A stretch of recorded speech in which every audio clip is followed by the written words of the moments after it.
You're listening to 22 Minutes in Lending, your go-to podcast for insights on all things lending, from lending practices, regulatory updates, how to enhance lending efforts, and more. In each episode, host Vince Passione connects with industry leaders to discuss the latest trends and happenings around the lending industry. Let's dive into the latest in lending. Welcome, everyone, to 22 Minutes in Lending. I am your host, Vince Passione, and our guest this week is someone I've been privileged to know for close to 30 years, Chip Mahan, the founder, CEO, and chair of Live Oak Bank Shares. Chip is a serial entrepreneur who's built his career around revolutionizing the banking industry. He's founded 4 banks in his career, including Live Oak Bank Shares and Security First Network Bank, which was the first internet bank.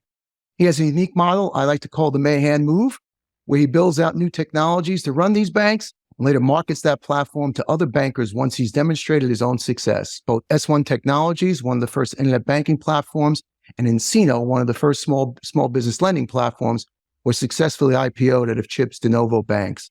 Chip has also co-founded and invested in dozens of successful Fintech companies, both personally through his banks and since 2018 via Canapi Ventures that he co-founded with Gene Ludwig, the former controller of the currency and founder of the Promontory Financial Group.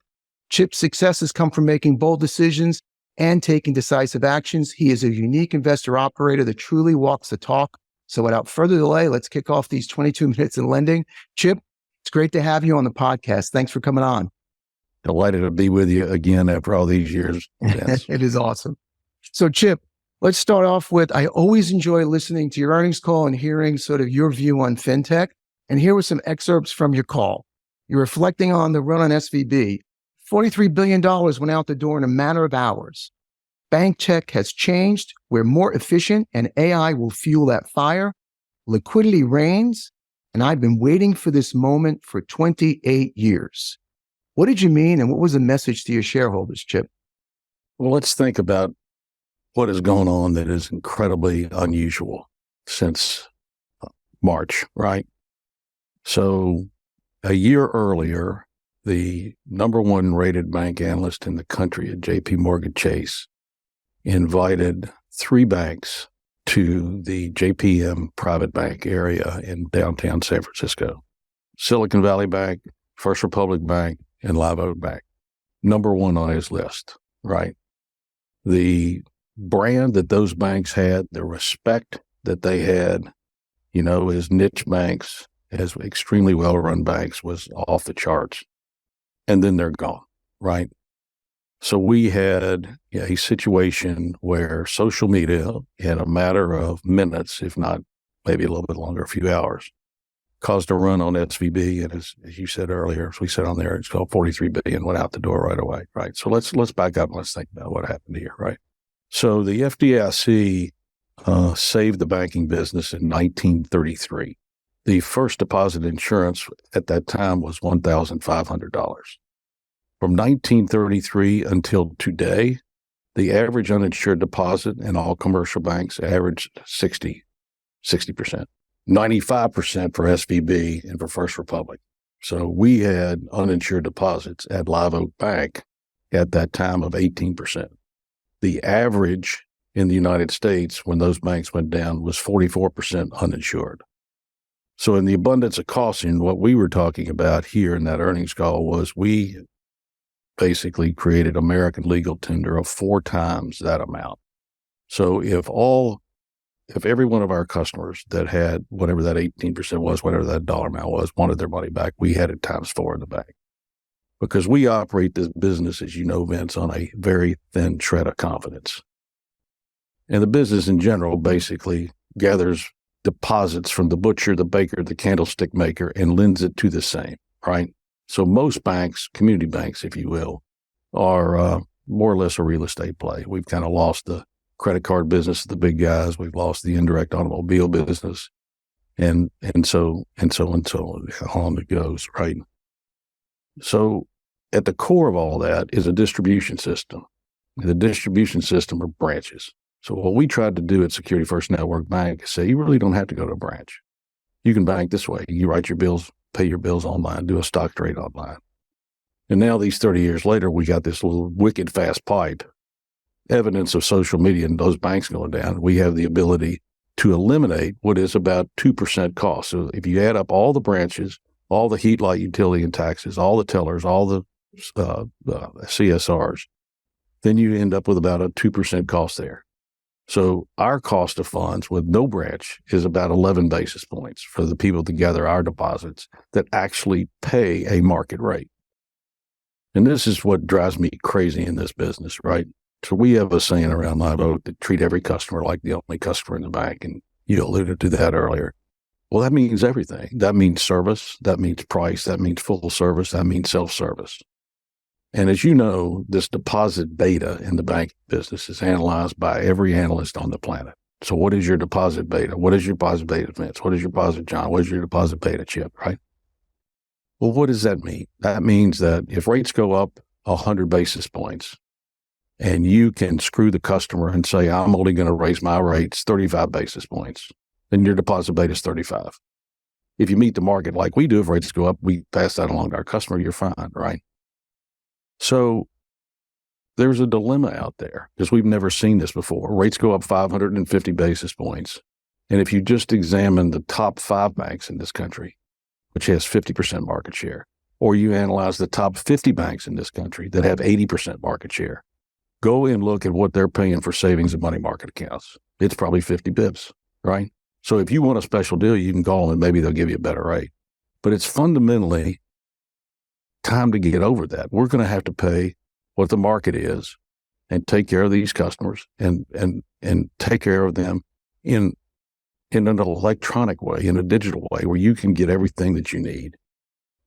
You know, we're trying to build this out on next generation core processors to build a community bank of the future, an embedded banking product that if you're a veterinarian, then if you can have payments and loans and your bank fundamentally digitally tethered to everything that is really important to you, like your practice management software, like your tax prep, like your payroll, all in one single sign-on. Now you've done something that's a little bit different, and it's impossible to do that, as you well know, way better than I, on these ancient core processing systems that are 40 years old. So, I mean, I covered a lot of different things there, but, you know, never really understood why you needed to walk into a bank branch to get stuff done. This is a 1 and 0 business, bunch of ones and zeros and moving money around. So Chip, you touched on deposits, and if I look at your earnings results, and you're always great with the numbers, but you know, you produced 39 cents of earnings per share, which beat expectations. Your loan book was up 18% year over year, and your deposits were up over 20% year over year. I think I got that right. On the loan side, right now, we've all been through these cycles, right? People are very concerned about loan quality. Most of your competitors are pulling back, some on purpose, others because of liquidity. They're very concerned about these borrowers and their ability to pay it back. And God knows there's a lot of pressure on these small business owners. So when you think about the health of these small business owners, how are they right now? Are they healthy enough? And have you changed your underwriting to make sure that you're managing the risk? Yeah, that's a really good question. You know, we get asked that all the time because, you know, we're the number 1 SBA lender in the country. So fundamentally, you're lending money to people that have no capital. And that's true. You know, we're a cash flow lender, and obviously 75% guaranteed by the United States government gives you a 75% loan to value ratio that's actually real if you compare it to commercial real estate or anything else. But we don't see it, Vince. I mean, you know, our non-accruals, our 30-day past dues, you know, our watch list is all you know, so far in line. You know, what's around the corner, I don't have any idea. I think the interesting thing about our situation compared to anybody else is if you think about a normal bank. I mean, let's just take, it doesn't make any difference, whatever bank. They're an in-footprint lender usually. Like if you look at a bank, call it the Bank of North Carolina that only does business in the state of North Carolina with branches in North Carolina. So that's all they do, right? So they're fundamentally a real estate play using those deposits in those branches from those areas to push out capital of folks like that. We're in all 50 states. So we lend to 35 separate industries that the SBA allows you to lend to out of 1,100 total. And we identify those industries by virtue of the data that we get from the SBA, like who pays you back on time. And then we do a couple other things. when we like to have a domain expert who is either an employee or a director that knows and understands how to operate that business. So an example historically would be a fun example, actually. Don Jackson used to be the CEO of Pilgrim's Pride. So we've made $2 billion of loans to chicken farmers. Don't play chicken, Chip. Well, I mean, if you think about it, these great big chicken companies fundamentally provide the birds to those folks that have 6 chicken houses that are, a $3 million investment. They provide them the feed and they come pick up the birds. Well, if I've loaned money to them, they're sending me the flock check. So the fella, usually it's a fella, not a gal, it's a fella that's babysitting those chickens, because that's fundamentally what they're doing. He gets whatever's left. So I think if you look at things like that and you say, well, here's how you would lend money to that, and what is the risk you're taking? Is it on a 28-year-old in the middle of nowhere, Georgia, or is it really the full faith and credit of Pilgrim's Pride or Tyson's or somebody like that? So if you find little niches like that, and you find people that can advise the credit people that sit at the door of the vault, now you're onto something. Now, phase 2. Almost every SBA lender in the country is paid on commission. You make a loan, you sell a loan, you give a third of the profit on the loan sale to the lending officer, and you're away.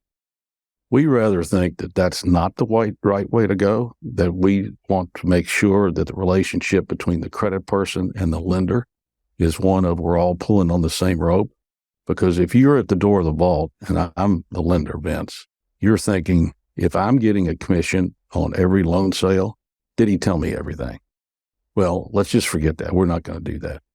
So I think by saying that we're all in this together and paying lending officers what they made at other banks if they came from another bank to us, and having a domain expert that describes the credit box to our credit people, then you get to the end story, which is, what does a borrower want? So we're lending money in Anchorage, Alaska, Honolulu, San Juan, Puerto Rico.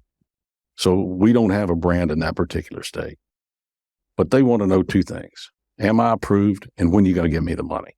So if we can do things like we've done with Encino to make sure that the ability to look at the documents between the lending officer, the underwriter, the closer, and the servicer is all in one place, now we can outperform our competition. And that's what we've done. And Chip, culturally, there's got to be such huge differences between when I first met you and you launched Live Oak. You started with, I thought it was equine vets, right? I think I remember your stepdad was an equine vet. He was on the board of S1 at the time, right? That is correct. So you started with equine vets, and then I remember the next time I saw you, which was probably 3 or 4 years later, you're talking about, chicken farmers. Big difference. How do you build a relationship with these folks? I mean, your staff, you talk about, you have somebody there that actually knows the business, but does every underwriter sort of are they assigned by verticals, and that's how they know, and that's how they build those relationships over time? Well, what we found in each industry, whether it's, lending money to funeral directors or dentists or chicken farmers, it's a very, very small world. So you go to these trade shows. We go to 450 trade shows a year. And one thing that is essential to credit quality is after we make these loans, after these lending officers go to a veterinary trade show, and then we're financing somebody that's buying somebody down the street or building a new building, we have a separate group of underwriters that know and understand that space, a separate group of closers that know and understand that space. Because closing an SBA loan with 140 documents with a bunch of real estate involved and construction and contractors and paralegals is, not for the lighthearted. But I think one of the keys to our success in terms of the credit quality is what we call our business advisory group. So we have about 65 22-year-olds that get financial statements every 90 days on all 6,000 customers. So it's the job of the lending officer to sit around the dining room table to go over the budget, because we know that the budget is going to change. And it's the job of the 22-year-old to go over that budget and report back. And so far, the average SBA lender usually loses about 2.5% on an SBA loan, and our charge-offs have been about 39 bips per year over the past 16 years. It's impressive. Really impressive.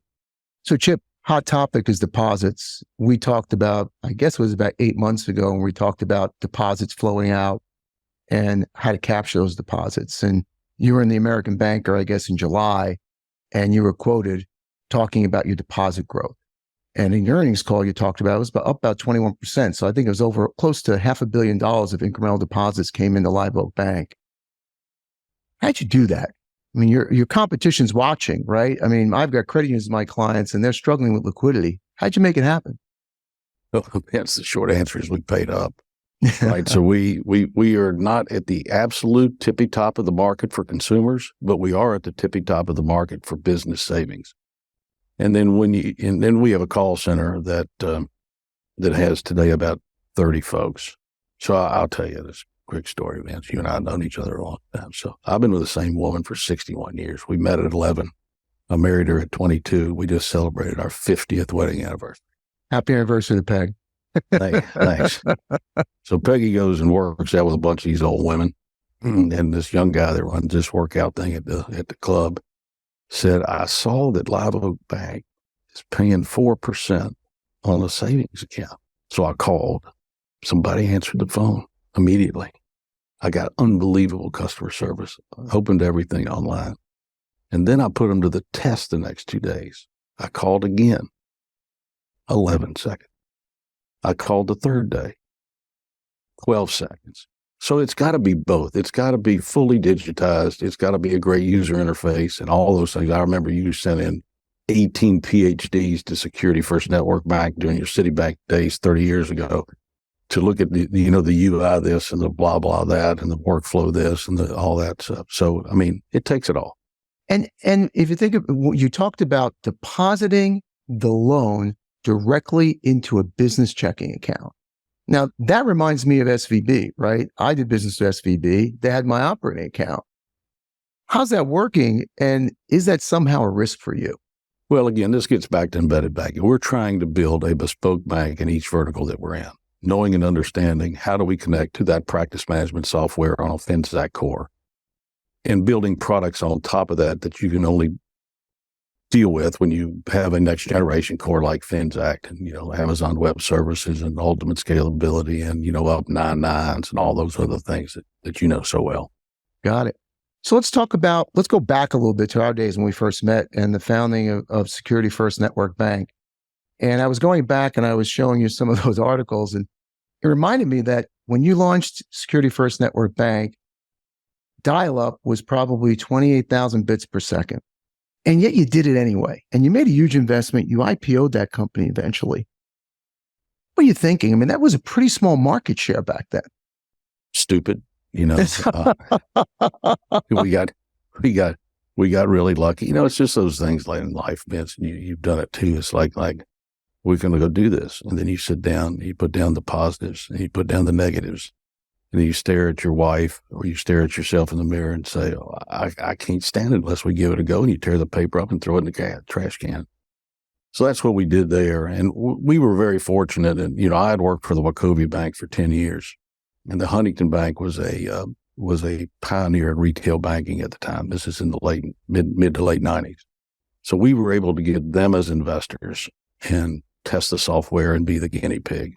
We did the same thing with Encino with the SunTrust company and had them invest in the company and test the software. And we've just found that, the bell cow effect, when you have somebody that believes in its next generation product to actually use it with you, and then people will follow them with the reputation of a Wachovia, the reputation of a SunTrust, that gets you off to the races. Now it's like a city. That's how we met, right? We used to call them Barney deals, right? I love you, you love me. It really does work, especially when we invest. So let's talk about that. Let's talk about Canapi. So you launched Canapi, I think, back in 2018. And you jokingly said, I thought once when listening to you, said, I had to launch this because I ran out of money at the bank and making investments in some of these fintechs.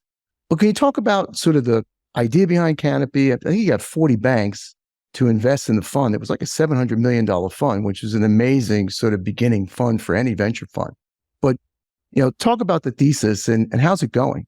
Right. So that's actually true. So we had made like 6 or 7 different investments at Live Oak Bank shares, a tiny bank with limited resources.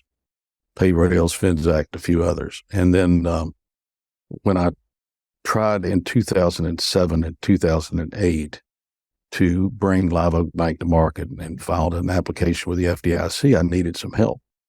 And I ran into and actually hired Gene Ludwig, who, as you know, ran Promontory Financial. Gene went to Yale Law School with the Clintons. And from 92 to 98, he was head of the OCC and all national banks. And that obviously Promontory was quite successful as well. So Gene and I went to see, he had an office across the street from the FDIC. We went to see Sheila Bair at the time, who was chairperson of the FDIC. And she rather liked, in her words, the doggy bank, since we were making loans to veterinarians. So I got to know Gene pretty well, and he was a seed investor in Encino, which we spun off from Live Oak Bank, and obviously followed that success.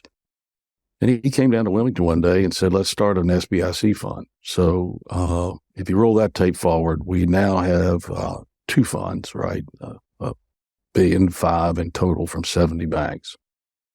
And, this is an interesting situation. It's not like all venture funds. So when Gene and I went to call on the CEOs of these 70 banks, we were overwhelmingly successful. They basically said to us, if you can give us a good idea or two over the next 5 years to keep our customers, so these fintechs don't take our customers, and you give us our money back and maybe a little bit more, we will consider that successful.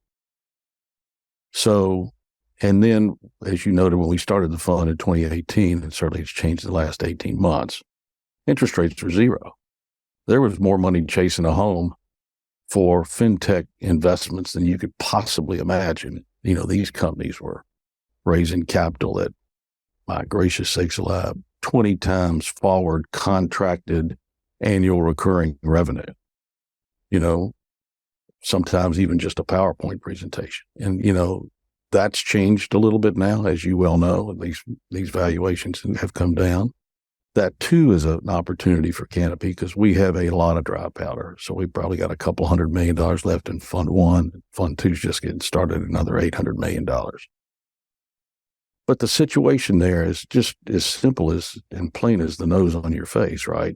So if you are a white-hot fintech company, you want to sell to banks, and we can introduce you to 70 banks that have given us money to invest in your company.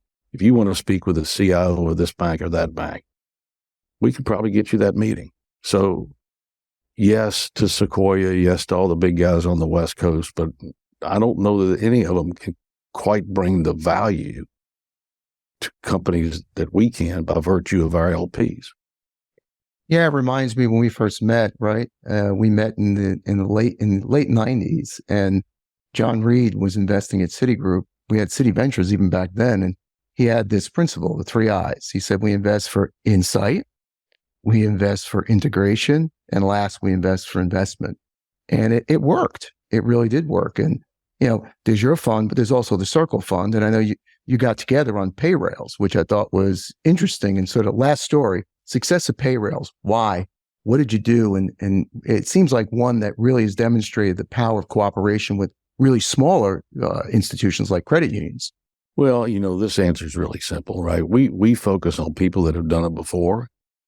So the guys that wrote that code, this was the third time they had basically tried to recreate check-free. Same thing with Frank Sanchez. I mean, Frank wrote the original code for Sanchez Computer that, you at Citibank and eCity used in the late 90s. So it's, you can have the smartest, whatever, AI, young developer, Facebook dude on the West Coast. But if you're dealing with banks and you're dealing with core operating systems and transaction processing, it's just not cool, right? So you got to have people that have that level of experience to build businesses for commercial banks that are highly regulated, compliance, all that other mess, right?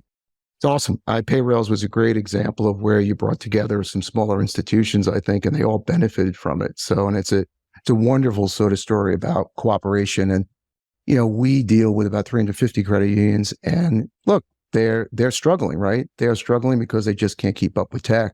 And it's only through that cooperation, through funds like Canapi and Circle, that I think they get the insight, they get the opportunity to invest, and they get the chance to actually access a platform they probably would not have accessed. They're certainly not spending what Citibank or JP Morgan Chase is spending on these kinds of projects.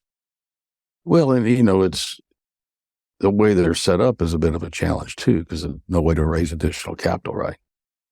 Because the depositors fundamentally have a claim on the capital account, so you gotta fund your growth with the earnings of the business, and they're primarily retail-oriented institutions and don't make much in the way of commercial loans, and. So it needs to be a collaborative thing. And for what and you know this business way better than I do, but it's like for what I have seen, that's a small world too.